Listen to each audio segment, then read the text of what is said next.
कुछ तो करते थे। आप कोटा का कानून नहीं ला रहे, आप ऐसा और कोई कानून नहीं ला रहे।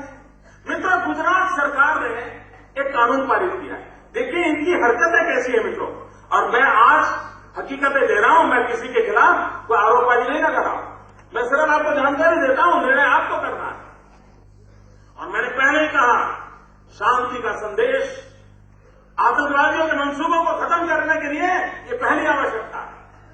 इस देश की एकता और इस देश की शांति, ये मेरा भी कमिटमेंट है। लेकिन मैं कहना चाहता हूं, जो बुरा है उसको कहने की ताकत चाहिए। खुद की छवि के लिए बुराओं को बोलने की हिम्मत नहीं है। और आतंकवाद के खिलाफ बोलना यानी कौमवाद है, तो मुझे वो मंजूर नहीं है। आतंकवाद के खिलाफ बोलना यानी मानवता का झंडा।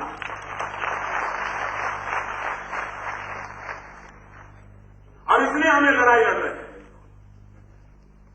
मित्रों, गुजरात सरकार ने कानून पास किया ऑर्गेनाइज क्राइम के खिलाफ, क्योंकि आजकल अन्य प्रदेशों में गैंग काम करती हैं, ऑपरेट करके चली जाती है। अब गुजरात एक सरहदी राज्य है, हम पाकिस्तान के बगल में हैं, सीमा भी छूटी हुई है, समुद्र से भी सटे हुई है और बिल्कुल निकट है। सबसे पहले भेंट मेरी होने वाली है मियां मुशर्रफ से।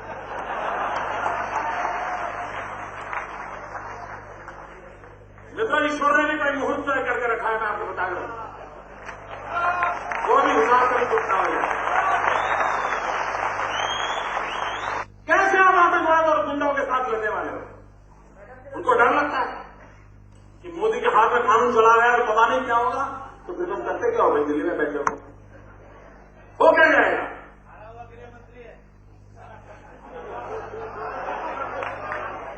मित्रों, हारे हुए लोगों से मुझे इतराज नहीं है, ये तो मन से मरे हुए लोग हैं।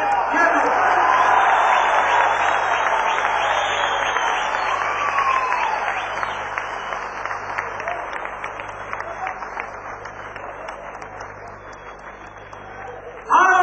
जिंदगी का खेल है मित्रों, कोई हार जाता मैं बुरा नहीं मानता हूं, लेकिन जो मन से संकल्प लेके चलता है कि देश की भलाई के लिए मैं देश जीत जाए इसके खुद को कमा लूंगा, मुझे ऐसे लोगों की जरूरत है। और उनमें वो सामर्थ्य नहीं है। मैं अभी भी हैरान हूं, क्यों गुजरात के इस कानून को दबा करके 2 साल हो गए। मैं भी आसाम में गया था, तो आसाम के अंदर चुनाव सभा में गया था, तो गांव के लोग जहां उतरता था, उतरते ही मुझे आकर के कहते, साहब चुनाव सभा तो ठीक है, लेकिन आप बांग्लादेशियों से जरूर बोलिए। साहब ये तो आप बोल के ही जाइए, हम तो बोले यही सुनने आए। पूरा गांव का गांव मुझे कहने आता था, क्या बांग्लादेशियों से बताइए साहब, हम बांग्लादेशियों से परेशान हैं। पूरा गांव बोलता। तो मैंने वहां की जनसभा में कहा, मैंने कहा देखो भाई, आसाम के पड़ोस में बांग्लादेश है और गुजरात के पड़ोस में पाकिस्तान है। मेरी भी हालत आपके जैसी है, वो आपके पड़ोस में है, मेरे पड़ोस में ये बैठे। मैंने कहा लेकिन फर्क थोड़ा सा है, आप उनके से कारण परेशान हो, मेरे कारण परेशान।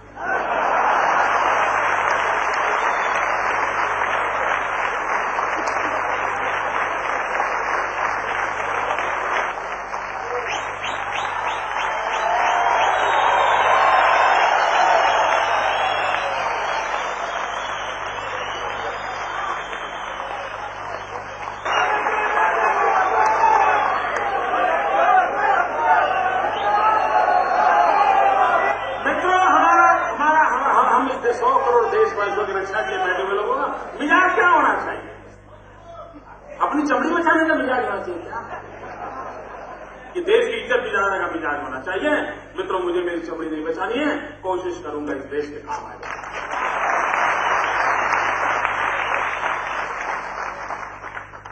मित्रों, कानून को पारित नहीं कर रहे हो, यही उनके तरीके हैं।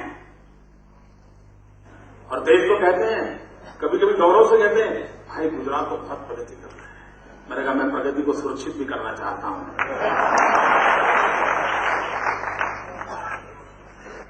मैं किसी मौत के सौदागरों को छोड़ने वालों से नहीं हूं।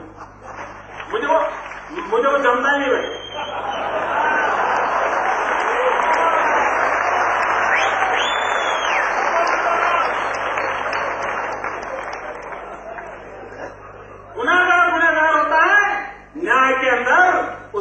साथ ठीक से व्यवहार होना चाहिए और जनता को विश्वास होना चाहिए कि गुनाहगार के साथ यही रूप होगा।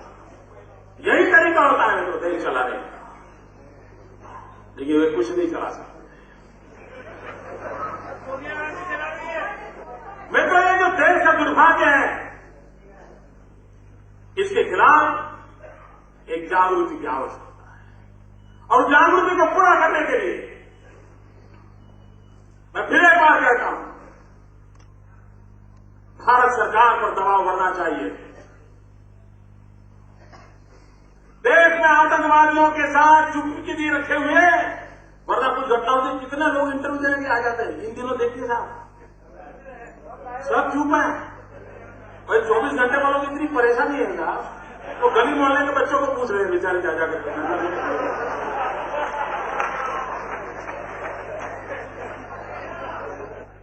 कोई नेता में दम नहीं आकर के खड़ा हो जाए, देश की जनता को जवाब दे ये क्यों हो रहा है, किसी में दम नहीं।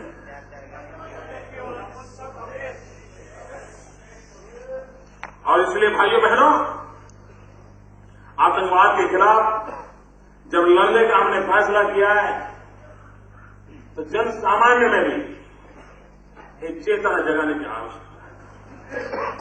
मैं कभी कभी हैरान हूं कि हमारे बड़े बड़े नेता लोग एयरपोर्ट पे जाते हैं और अगर कोई उनको चेक करता है ना, तो उनकी आंखें लाल हो जाती है। हमको चेक करते पहचानते नहीं हो, सुबह शाम टीवी में हम ही तो होते हैं। मैं हैरान हूं साहब। मैं मेरी जमात से शुरू करना चाहता हूं। हमारे एक नेता थे, परिचित मित्र थे अच्छे, उनको बहुत बुरा लगता था। एयरपोर्ट पे कभी निकलते थे और सिक्योरिटी चेक होता था तो उनको बहुत बुरा लगता था, और वो पता नहीं लाल पीले हो जाते थे और पूरे विमान में उतरने तक वो ठीक नहीं होते थे। तो मुझे लगा इनको मुझे कभी प्रशिक्षित करना चाहिए। तो मैंने क्या किया कि जब मैं जाता था कभी उनके साथ, तो मैं कहता आप मेरे पीछे चलो, मैं आगे चलता हूं। अब मैं उन दिनों पार्टी का स्पोर्ट्समैन था, तो मैं ज्यादा टीवी पर दिखता था तो लोग पहचानते थे, और दाढ़ी के कारण मेरी आइडेंटिटी थोड़ी अलग भी थी।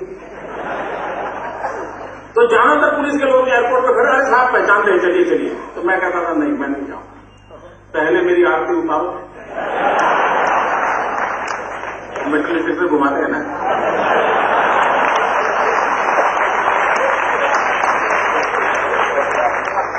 मैं कहता था मेरी आरती उतारो फिर जाऊंगा मैं, ताकि मैं पहुंचू आगे। ये बहुत पुण्य का कार्य है। शाम मैंने ऐसा आनंद से मजाक किया तो उन्होंने सुना, तो बातों मेरे साथ विभाग में बैठे थे, बोले दरअसल में आप एक कमाल के व्यक्ति हो। बोले ये अच्छा तरीका है आपका। बोले मैं तरह बहुत गुस्सा करता था, आप इतना मजा लेते हो। मित्रों, मेरी सब नागरिकों से प्रार्थना है, सिक्योरिटी में हमने सहयोग देना है।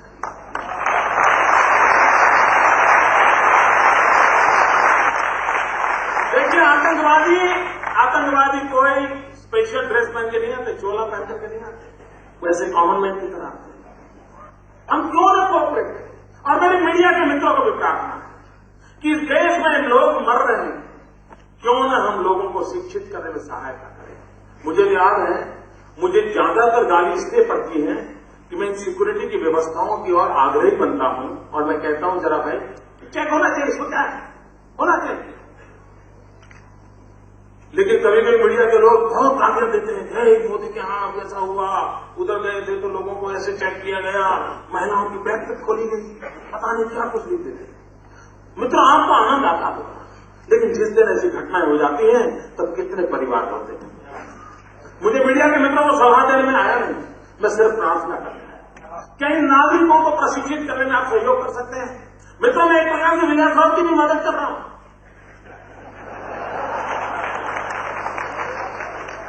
उनमें हिम्मत नहीं है वो मीडिया के सामने जाकर के कहेंगे मेरी मदद करो। मैं उनके लिए कह रहा हूं कि वे सिक्योरिटी के हर पहलू पर हमने सबने चौकन्ना होना चाहिए। देखिए, देश के हर नागरिक को इसलिए प्रशिक्षित करना चाहिए।